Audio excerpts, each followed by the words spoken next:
Hi,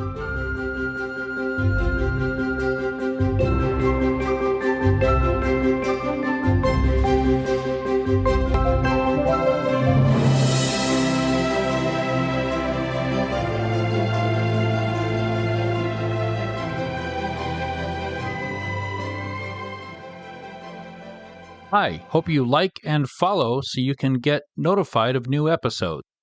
And now it's time to Tell me an old captain story. Episode 8, Old Captain and the Curse of the Manfish, Part 2. Old Captain pushed Balloop in the wheelbarrow, while Miles carried Frank the Lizard, who was a wizard, and George the Snail, who was a sorcerer, on his shoulders. As they walked, Miles listened to them talk about magic and how they came to be able to use it. He hoped he could learn from them. So, were you both people before? Miles asked. Before what? George said. You know, before you became a snail. I've always been a snail. Really? Really? Would you mind handing me one of those leaves, please?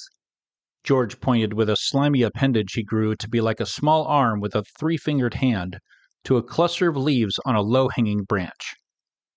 Miles picked the leaves and placed them on his shoulder for George to eat. Thank you, the snail said. You're welcome. They walked for the better part of the day until they came to what appeared to be the mouth of the river, only it was more like a dribbling creek now. Not much of a river, is it? Old Captain set the wheelbarrow down and stretched his aching back. He reached in and grabbed Balloop by the hands and stood him up. Balloop? You're welcome, Old Captain said, and I'll tell you, you're not light. Balloop? Frank the Lizard jumped down from Miles's shoulder and skittered about from rock to moss-covered rock to peer into the running water. See anything? asked George. Not yet, Frank said. I need to get a closer look. With that, the lizard, who was a wizard, changed into a frog and jumped into the water to get a better look. Oh my! Miles exclaimed. He turned to George the snail. Can you do that? No. Old Captain sat down by the river. Balloop came down too and looked at the water longingly. Miles went over to where Frank had jumped in the water and waited. He set George the snail down on a mossy rock. Balloop started to cry. There, friend, Old Captain patted Balloop on the shoulder. Miles went over to the manfish. It's okay, Balloop. We'll get you home. Balloop looked up at Miles with his big, wide-open eyes, and through his tears just said, Balloop! There, friend, Old Captain patted the manfish's shoulder again. Don't worry, you're not in this alone. He looked at Miles and shrugged. Miles just nodded. There was a splash of water as Frank the Lizard, who was a wizard, that turned into a frog, got out of the water.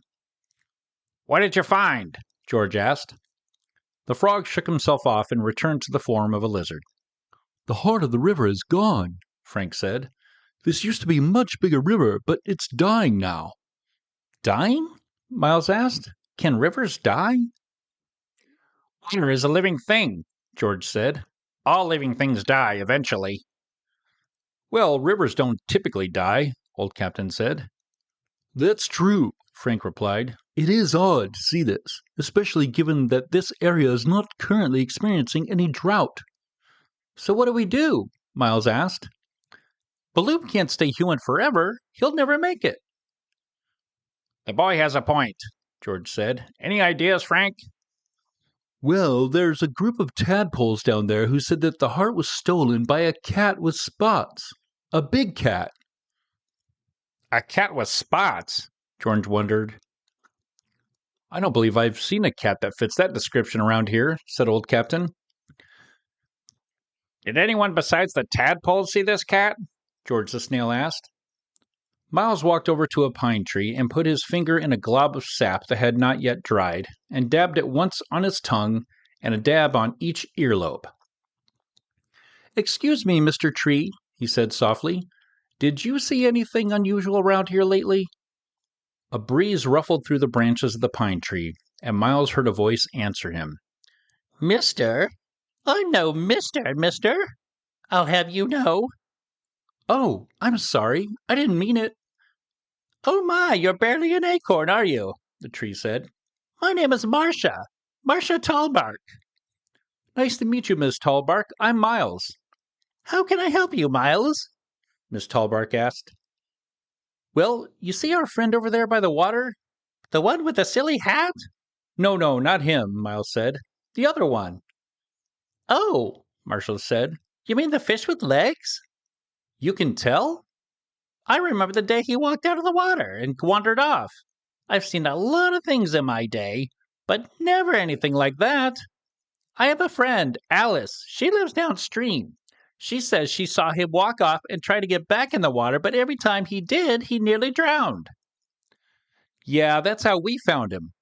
Wow, I didn't know trees could talk to each other. Of course we can, she said. We talk through our roots. Like just yesterday, my cousin Marlene said she saw a chipmunk steal a whole bunch of acorns from this squirrel neighbor. I tell you, there's always something going on in the forest. Old Captain noticed that Miles appeared to be having a conversation with a tree, but of course to him it looked like Miles was just talking to it because he could not hear what the tree was saying. Miles, who are you talking to? The tree. Her name is Marcia Tallbark, and she says she remembers the day Baloop got out of the water and wandered off. Speaking of wandering off, Miss Tallbark said to Miles, you don't want to ask Bill here about fish. She lowered her voice to a tree whisper. He'll tell you all about the snail darterfish. He can't stop talking about it. He goes on and on for days. Oh, good to know, Miles said and turned to Old Captain. Old Captain was not surprised at all that Miles was conversing with a tree. After all, the young wizard had proven he could talk to anyone, from sharks to octopuses and swordfish, and even narwhals. Ask her if she saw a spotted cat. Oh, right. I'll ask her. Right now she's talking about her neighbors. Ask her if she knows who took the heart of the river, George said. Miles nodded and turned back to the tree. Miss Tallbark? She stopped her talking. Yes, dear. Did you by chance see a big cat here the other day? Like a big cat with spots? There was a rustle of leaves throughout the forest, and suddenly it got very quiet. Why, yes, dear, Marcia Tallbark said, with a more serious tone than before. There was a very big cat, with large black and white spots on yellow fur. Like a leopard? Not a leopard, young man, the tree named Bill said in a hushed tone. It was a jaguar. A jaguar? Miles repeated. At that, George the Snail and Frank the Lizard both turned to look at Miles. Old Captain noticed this. Did you say a jaguar? Frank said. Yeah, Miles said, a little unsure of why everyone got so serious. Why? This is a pine forest, Old Captain said. Jaguars are from the jungle. Frank and George looked at one another and again used their respective magics to conjure their wizarding and sorcery books. Frank flipped through his pages quickly with his little claws, and George's pages seemed to just move on their own when he was done reading them. Just then, Miles heard something in the forest. A twig snapped, and then another, and there was the sound of something big running. Old Captain heard it too and stood up, leaving Baloop on the riverbank. He looked off the path they strode down and put a hand on his sword hanging off his hip. What is it? Miles asked with a hint of fear in his voice. Animal, Old Captain said. A big one. Here, get behind me. Old Captain looked serious and drew his sword, cutting the air with the sound of steel being brought to the ready. Finally, the Sword of Arrows said with glee. The footfalls became louder, and they could hear an animal panting. Frank and George used magic to make themselves invisible, and Baloop just sat by the riverbank, unaware of anything but his longing to go home to the water. Someone shouted in the forest, but neither Old Captain nor Miles could make out what they were saying. Miles tried to think of a good spell, but the brush was breaking before him, and he froze as he watched whatever it was crash through the forest toward them. I'm scared, Miles said, peering from behind Old Captain. I'm not, the Sword of Arrows said, though it did not bring Miles any comfort. Stay behind me, Old Captain readied himself for the worst. Through the forest, snapping twigs and small branches in its wake, with brindled fur, was one of the biggest dogs you ever saw. It was the size of a pony, and on its back was a small armored knight with a sword. "Simon!" Miles and Old Captain shouted together. "You brought Cocopelli!" Miles said, and went up to the great dog who was now licking his face obsessively. "Hi, girl!" "Oh, come on!" the Sword of Arrows said as Old Captain put it back in his sheath. "I never get to fight!" Within a few seconds, an even bigger great dog came crashing through the forest. This one was larger than the first, the size of a huge horse, with black and white fur arranged in a motley assortment of spots. "Frito!" Miles said, and jumped up to hug the beast's thick neck. "Good to see you, Simon," Old Captain said. "You're just in time. We have a new adventure." "Where are we going?" Simon asked. "We have to go find the heart of the river," Miles said.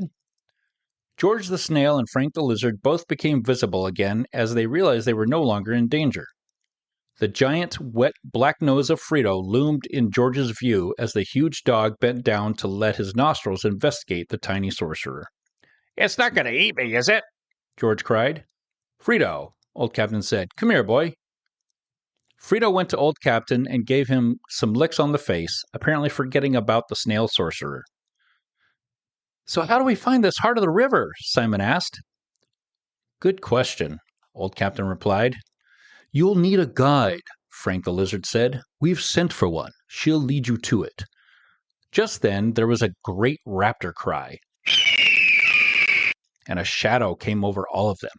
Landing in a small clearing was a giant hawk, the size of a school bus, with bright red-orange feathers. "This is Nora," Frank the Lizard Wizard said. "She will guide you to the jungle where the jaguar is. Be careful." Frank put a little yellow-clawed hand on the hawk's taloned foot. "Take care, Nora, my dear. Keep them safe." "I'll do my best, Frank," said the hawk.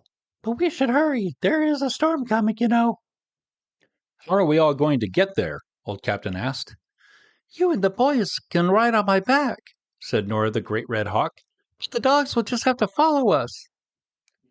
"What about the sorcerer and the wizard?" Old Captain asked. "We're staying here," George said. "We'll look after the manfish until you return. I think you should leave the dogs here in case we get into trouble." Miles nodded. "Frito, Cocopelli, you stay here and guard Baloop, and Frank and George, okay?" The two great dogs bowed their heads and sat dutifully. Old Captain looked at Baloop, who simply returned the gaze wide-eyed as usual. "Baloop?" Old Captain and the boys each climbed up on the great school bus-sized hawk, Nora, and with a jump in the air from her mighty legs, they were flying. Simon and Miles squealed with excitement as they felt the rush of wind in their hair. Old Captain made a different sound, though, more like a nervous one, as he held on to his hat for dear life. They flew south and watched the land turn from pine forest to high desert with mesquite trees and sagebrush to a land of vibrant green trees so thick you couldn't even see the ground below. "There's the jungle," Nora said. The great red hawk circled and looked for a good place to land. Old Captain opened his eyes and saw a clearing that looked promising. "Do you think you can land there?" he shouted. Nora circled slowly down toward the clearing, and there Old Captain noticed that there was a small body of water and a few very weakly flowing waterfalls draining into it. Once on the ground, Old Captain adjusted his hat and collected himself again. The boys jumped down as if there was nothing new and were ready for the next thing. The sky was blue with a few clouds in the distance that promised rain later in the day. Animals and insects chirped under the green canopy all around. "Okay," Old Captain said as he looked around. "Now all we have to do is find this jaguar." His voice betrayed a hint of fear. "I will pick you up here," Nora said. "You'd better hurry, though, before that storm gets here." "Right," Old Captain said worriedly. "Into the jungle we go, looking for a jaguar." Miles, Simon, and Old Captain walked through the high grass toward the thick, dark wildness of the jungle. To be continued. And that's all for now. See you next time on Simon and Old Captain story.